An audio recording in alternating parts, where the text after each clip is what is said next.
12 મહિના માટે આદુ મરચાં લસણની પેસ્ટ, કોથમીરની પેસ્ટ, તેની સાથે બીટનો જ્યુસ અને હળદર, આદુ, આમળાનું જ્યુસ સાચવવાની અલગ અલગ રીતના વિડીયો મેં તમને બતાવ્યા, જે બધાની લિંક મેં ડિસ્ક્રિપ્શન બોક્સમાં આપેલી છે.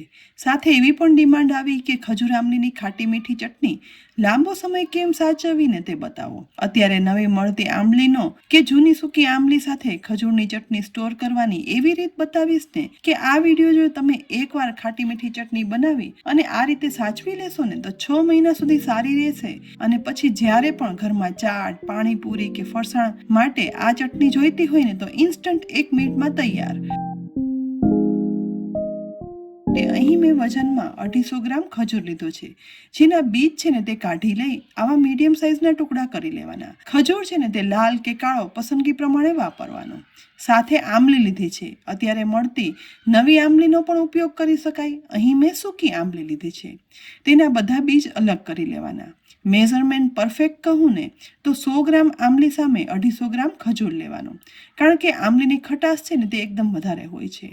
એક મોટા બાઉલની અંદર બધા ખજૂર ઉમેરી દેવાનો અને તેની સાથે બીજ કાઢેલી આંબલી પણ ઉમેરી દઈશું. આ સમયે તેમાં 1 ટીસ્પૂન સૂંઠ પાવડર એટલે કે સૂકો આદુનો પાવડર ઉમેરશું. તેની સાથે 1 ટીસ્પૂન જીરું ઉમેરી દેવાનું. સાથે જ ફ્રીજનું અહીં ઠંડુ પાણી લીધું છે. આ ચટણી આપણે લાંબો સમય સાચવવી છે ને માટે ખજૂર આંબલી પલાળવા માટે ગરમ કે હુંફાળું પાણી વાપરવાના બદલે ફ્રીજનું ઠંડુ પાણી ઉમેરવાનું. અને હા, ખજૂર આંબલીને ઉકાળવાના પણ નથી, તો ઠંડુ પાણી આ બધું ડૂબે ને એટલું ઉમેરી દીધું છે. અને એ પછી ચમચી વડે બધું એક વખત મિક્સ કરી દેવાનું અને ઢાંકણ ઢાંકી 4 થી 5 કલાક બધું પલળવા દઈશું. આશરે 5 કલાક પલળ્યા પછી અહીં ઢાંકણ ખોલતા જુઓ, ખજૂર અને આંબલી એકદમ સરસ પલળી સોફ્ટ થઈ ગયા છે. ઉમેરેલો આદુનો પાવડર અને જીરુંનો ટેસ્ટ પણ એકદમ સરસ બેસી ગયો છે. ચમચી વડે જ બધું પ્રેસ કરતા સોફ્ટ થયું છે. બસ આવા સરસ ઠંડા પાણીમાં પલળી જાય ને એટલે એ પછી આ બધી વસ્તુને એક સાથે જ મિક્સરના જારમાં ઉમેરી દેવાના છે. પાણી આપણે એકદમ માપનું જ ઉમેરેલું હતું એટલે પાણી પણ સાથે ઉમેરી દેવાનું. અને આ ચટણી આપણે ઇન્સ્ટન્ટ બનાવવી હોય ને તો તેના માટે બાકીના મસાલામાં હવે આપણે ઉમેરશું 1 ટેબલસ્પૂન લાલ મરચું પાવડર અને મીઠું પણ 1 ટેબલસ્પૂન ઉમેરવાનું.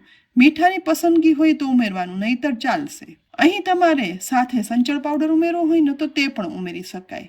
હવે ઢાંકણ ઢાંકી મિક્સરમાં એકદમ સરસ બધું પીસી પલ્પ બનાવી લેવાનો છે. જુઓ, પીસ્યા પછી થીક કન્સિસ્ટન્સીનો ખજૂર આંબલીની ચટણીનો પલ્પ બની અને તૈયાર થયો છે. અને આપણે તેને સ્ટોર કરવો છે ને માટે તેને આટલો થીક રાખવાનો છે. હવે એક મોટા બાઉલ ઉપર મોટી ગળણી રાખી દઈ એ પછી બનાવેલી ખજૂર આંબલીનો પલ્પ છે ને તે બધો ઉમેરી દેવાનો. કારણ કે ખજૂર આંબલીના જે છોડા હોય ને કે ઠળિયો રહી ગયો હોય ને તો તે બધું ચડાય અને અલગ થઈ જાય અને સ્ટોર કરવા માટે આપણને એકદમ સ્મૂથ પલ્પ મળે. થોડું એવું ઝાડની અંદર પણ પાણી લગભગ અડધા કપ જેટલું ઉમેરી દઈશું અને એક વખત મિક્સ કરી તેને પણ સાથે ઉમેરી દેવાનું. એ પછી ગળણીમાં ચમચા વડે ચલાવતા જઈ અને બધું ગાળી લેવાનું છે, જેથી આપણને સ્ટોર કરવા માટે એકદમ સ્મૂથ સરસ પેસ્ટ મળે અને એકદમ થીક જાડી ખજૂર આંબલીની ચટણી બની અને તૈયાર થાય છે. અહીં ખજૂર આંબલીની ચટણીમાં સાથે ગોળ ઉમેરવો હોય ને તો તે પણ ઉમેરી શકાય. ધીમે ધીમે કરતા જ ખજૂર આંબલીનો પલ્પ ચડાઈ ગયો છે. ઉપરની તરફ મેં છેલ્લે હાથથી પણ પલ્પ ગાળી લીધું અને એ પછી જોઈ શકાય છે કે કેટલા બધા રેસા ને છોડા નીકળ્યા છે, જેને અલગ કરી લેવાના. એ પછી ગળણી ફેરવતા નીચે તરફ જુઓ, પલ્પ ઘણો ચીપક્યો છે. તેને હાથ વડે અલગ કરી બોલમાં સાથે પલ્પમાં ઉમેરતો જવાનો. કારણ કે આ પલ્પ એકદમ થીક છે એટલે ગળાઈ ગયો છે પણ નીચે સુધી પડ્યો નથી. બધો જ પલ્પ ગળણીમાંથી અલગ કરી લીધા પછી એક વખત ચમચા વડે મિક્સ કરી કન્સિસ્ટન્સી બરાબર કરી લઈશું. અહીં જુઓ, એકદમ થીક ખજૂર આંબલીની ખાટી મીઠી ચટણીનો પલ્પ બની અને તૈયાર થયો છે અને સાચવવા માટે આટલો થીક જ પલ્પ જોશે. હવે આ પલ્પને લાંબા સમય સુધી સાચવવા માટે મેં અહીં ફ્રીઝમાં બરફની ટ્રે લીધી છે. આ થીક પલ્પને ચમચી વડે લેતા જઈ અને બરફની ટ્રેની અંદર એક મોલ્ડની અંદર આ રીતે સેટ કરી દેવાનો છે. અહીં જો આ ચટણી પતલી રાખવી હોય ને તો થોડી કન્સિસ્ટન્સી પાણી ઉમેરી અને પતલી કરવાની.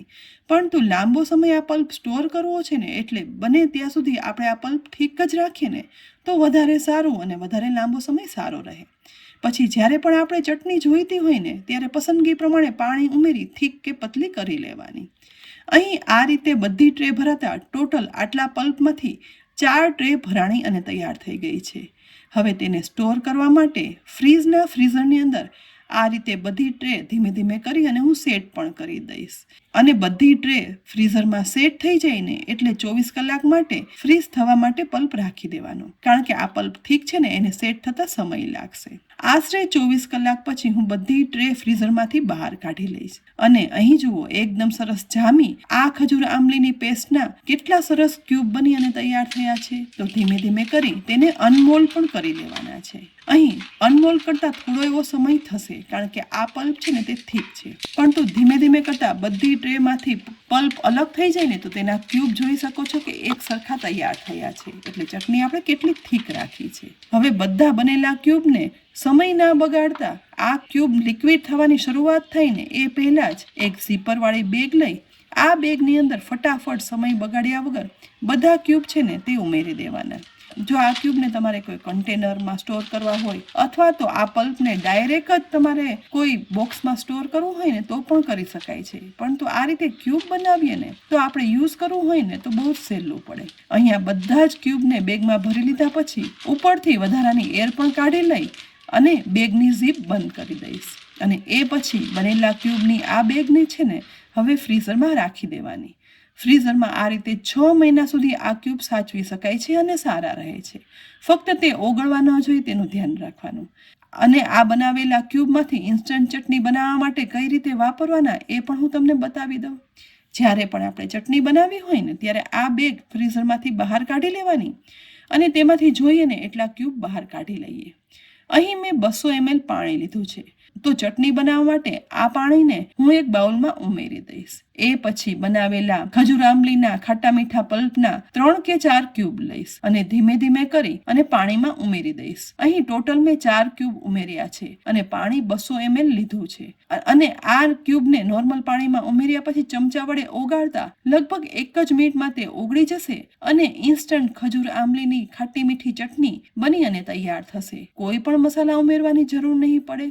આજે મેં પાણીપુરી બનાવી છે એટલે આ ચટણીનો ઉપયોગ હું ગળ્યું પાણી બનાવવા માટે કરવાની છું, જેથી મેં થોડી વધારે લિક્વિડી ચટણી બનાવી છે. ઉપરથી આ પાણીમાં સમારેલી કોથમીર ઉમેરી પાણીપુરીમાં મીઠા પાણી તરીકે હું આજે વાપરું છું. એકદમ ફટાફટ જ્યારે પણ કોઈ મહેમાન આવવાના હોય, બાળકોને અચાનક ચાટ કે પાણીપુરી ખાવાનું મન થાય ને ત્યારે આપણે ખજૂર આંબલીનું ખાટું મીઠું પાણી બનાવી દેવું હોય કે ચટણી બનાવી હોય, આ રીતે સ્ટોર કરી અને રાખી દઈએ ને તો 6 મહિના સુધી સારા રહે અને ઘરની સારી સામગ્રીનો આપણે ઉપયોગ કર્યો છે એટલે ચોખ્ખું પણ ખરું. તો અત્યારે આંબલીની સિઝન છે અને ખજૂર પણ સરસ આવી રહ્યો છે, તો ચોક્કસથી ખજૂર આંબલીનો પલ્પ બનાવી અને સ્ટોર કરી લેજો. કોમેન્ટ પણ કરજો અને સાથે અમારી યુટ્યુબ ચેનલ સબસ્ક્રાઇબ કરી અમારા ફેસબુક પેજને લાઇક કરી અને ફોલો કરી લેજો, જેથી આવનારી અનેક ઉપયોગી રેસીપીના અપડેટ્સ તમને તુરંત જ મળે.